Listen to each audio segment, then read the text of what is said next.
Good morning, good afternoon, and good evening, everyone. I hope wherever you are and whatever you're doing that you're having a fantastic day. Today will be the first in a series of complete beginner guides that I'm putting together for Mount & Blade 2 Bannerlord. We will eventually be looking at every single aspect of the game and going through it together from the ground up so that everyone can understand every mechanic and every feature so that we can all become the ultimate Bannerlord together. First things first, if it's the first time you're loading the game up, you may not have saved games or continue campaign, but you will surely have new campaign and sandbox. There are a few subtle differences between the two and one major difference. Firstly, the main difference is that new campaign has an actual story mode where you have to reassemble the banner, reunite Calradia and become the Bannerlord. However, sandbox completely does away with this main quest and leaves you to do whatever you want whenever you want. Now, that's not to say that the campaign doesn't also have that freedom. The campaign is very sandboxy in and of itself, and because of the story, you also start off with a family and a very powerful brother who you can recruit in the campaign mode. However, with sandbox, you are completely alone. So just going by this, campaign mode is probably easier, and if you are here, you probably are a beginner, or maybe you're returning to the game after some time and wondering what's changed or hoping to pick up some new tips. Hopefully, we will have something for everyone here, but focusing this mainly on people that are brand new or fairly new to the game, we'll be starting with the campaign mode. For 500 years, the Calradian Empire dominated the continent. Its armies scattered foes before them. The strongholds of proud tribes crumbled beneath its engines of war. From the forests of the north to the wastes of the south, all was brought beneath the standard of their legions. Brutal as the conquest was, the wise agreed that it brought peace. The land, now untroubled by armies, grew rich, but empires, like men, grow old. Leaders lose a common cause. Corruption spreads. Old enemies learn the Empire's tricks and devise new ones of their own. Until one day, the bonds holding the Empire snap. Then comes the Civil War, pitting all against all. A time of hatred. A time of suffering. But also, even in the worst hours, a time of courage and defiance.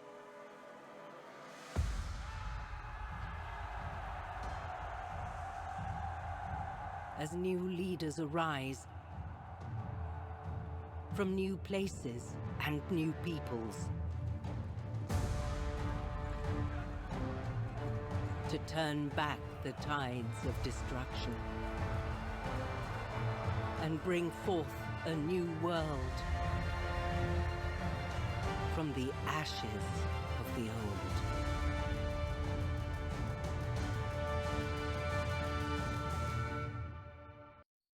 For anyone that may be new to the game, that's recent. They didn't have that for about the first year. It just went straight into this screen, so I love that. Straight off the bat, character culture. Who do you pick? I definitely have a few recommendations, but the main takeaway here is you will be able to take over the world regardless of who you pick. The two main things this is going to affect are the perks and debuffs from each particular faction, and also if and when you make your own kingdom, your culture will have a bearing on the loyalty of the towns and castles that you take over. For example, if you are Sturgian and you take over a Sturgian town, there will be a loyalty bonus, and it will be easier for you to maintain order. However, if you're Sturgian and you take over an Empire town, there will actually be a decrease in loyalty. Now, you can offset this, but bear in mind that what you probably want to do is pick the culture of the area in the world that you want to work for and eventually take over first, because you'll have an easier time with your own kingdom. Personally, I am incredibly biased towards Vlandia. I love them so much. They are awesome. Just before I give you my recommendations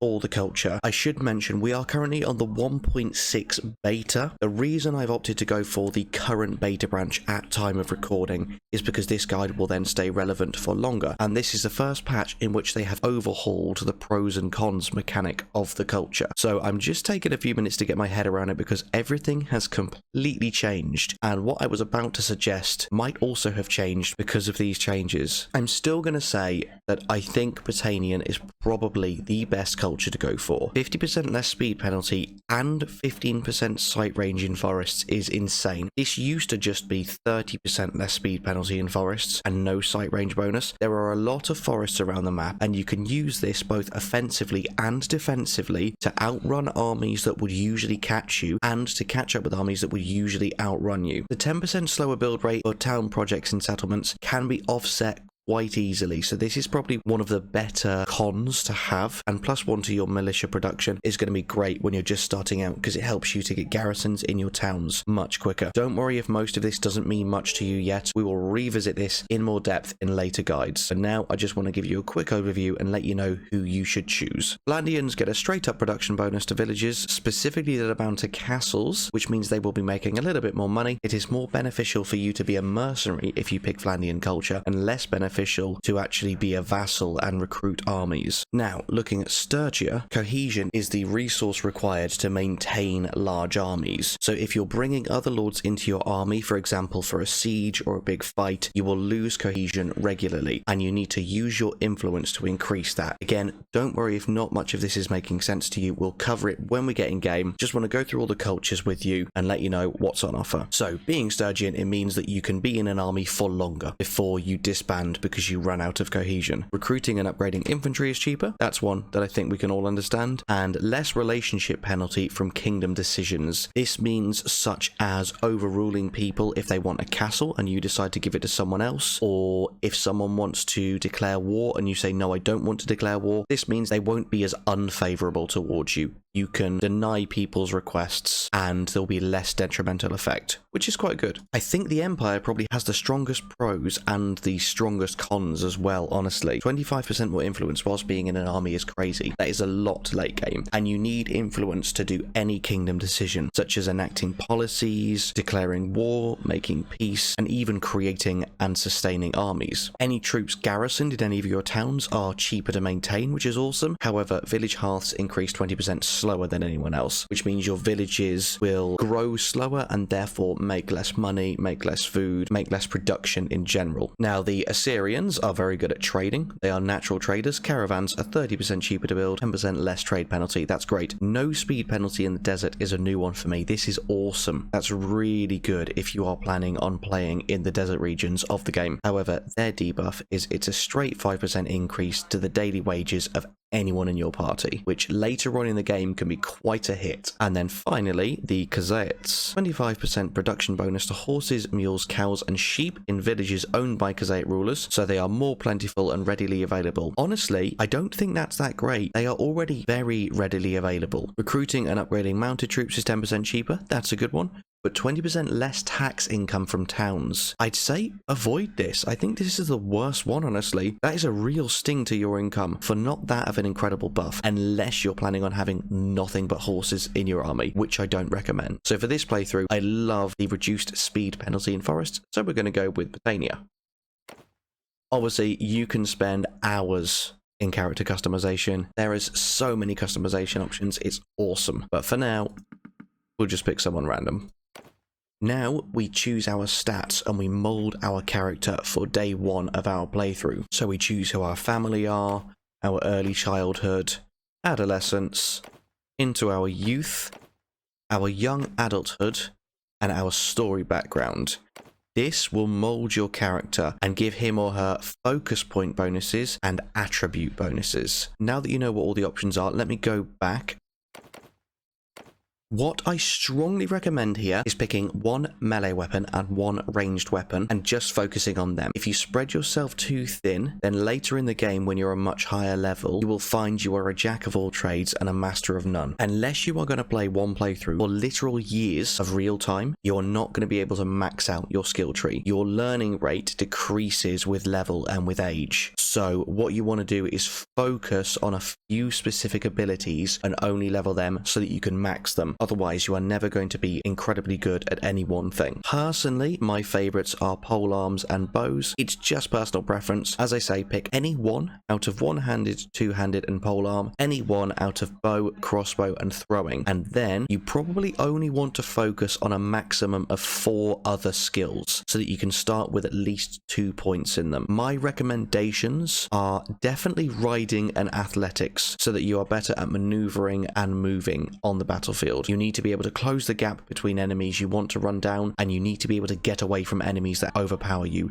as quick as possible. The 3 abilities you can absolutely definitely avoid are scouting, medicine and engineering, and the reason being you can recruit companions in game and they can fulfill roles within your party. The 4 roles they can fulfill are scout, surgeon, engineer and quartermaster. The reason I haven't said to ignore quartermaster is this is very, very easy to increase in game, and we will cover that in a later guide. But scouting, medicine and engineering, let your companions do this. It's much easier for them to level it up than it is for you to level it up, and it means you can focus on more important things that you will need late game. So personally, aside from your 1 melee skill, your 1 range skill and your movement skills, the other 4 I would say to focus on is anything in the social tree and steward. The other abilities either you don't need or you can level them up in game very quick. So straight off the bat, there isn't one that's absolutely perfect for us, but we're going to go for bards. This gives us two-handed, which we do not want. This gives us medicine, which we do not want. This gives us throwing, which again we don't want. This again gives us two-handed, which we don't want. This gives us scouting, which we don't want. This gives us roguery and charm. We want charm. Roguery isn't bad to have, and also it gives us an extra point in social as well. Sorry, one thing I should have said straight off the bat. Every time you pick one of these, it will give you 10 points in each of the respective skills, and it will give you 1 attribute point. Next, we have 2 very solid options here. Your Way with People, which increases our social even further and gives us a leadership and charm, or Attention to Detail, which gives us an extra point in control, bow skill and athletics. I'm going to go with this one so that we're a bit better at fighting. Now we'll go for Sold Produce on the Market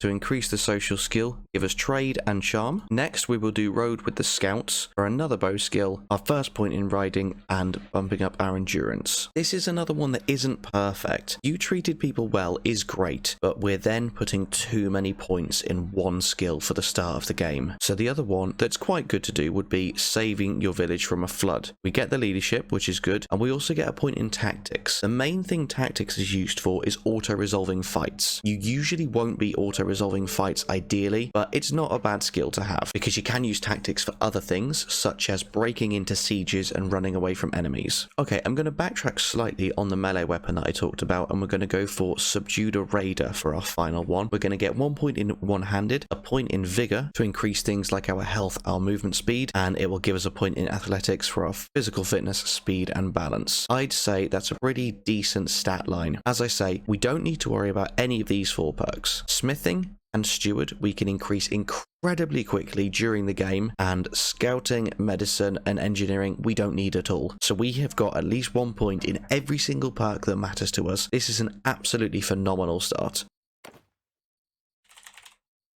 Now you have 3 difficulty presets, and also you can amend every single difficulty setting individually should you so choose. I usually play on Bannerlord, but for the purposes of this guide I'm going to stick it on normal. So this means that we only take half damage rather than full damage. On very easy you only take quarter damage. Friendly troops will only take 75% rather than full. On very easy they take half. This means that when we go to villages and towns we are able to recruit an extra troop per notable in the town. We'll come back to this and I'll show you exactly what that means when we get in game. The movement speed kind of speaks for itself. 10% extra speed for very easy, 5% for easy, 0% for realism. The combat difficulty, if you are just starting out, even if you are willing to play on normal, I'd say probably bump down to normal. The AI is pretty damn good when it wants to be in this game, apart from sieges, but we'll come back to sieges. A success chance percentage bonus with persuasion, pretty self-explanatory. We'll come back to exactly what this means when we cover persuasion in a later guide. We'll just stick it on normal for now. And the chance that members of your clan can die in battles. I am going to turn off death for the purposes of this tutorial because I have found, and I don't know if this has been changed in a recent patch yet, but I don't think so, that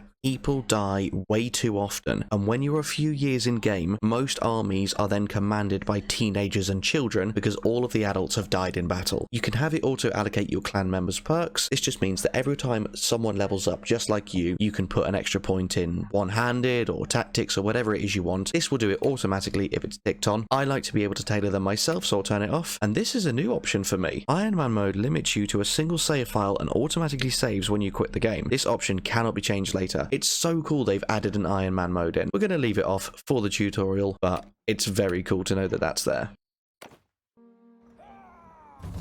Brother, it has been 3 days now we've been tracking those bastards. I think we're getting close. We need to think about what happens when we catch them. How are we gonna rescue Farok and Athene? We up for a fight? Now, this is the combat tutorial. Here, it will teach you all of the basics. As you can see at the top left here, bow training, javelin, crossbow, advanced melee with a spear and shield, sword and shield and a sword, mounted training with spear, sword and ranged, and the basic melee training with a shield and a sword. I will leave you to do this yourself if you want to, but now let's leave and go to the world.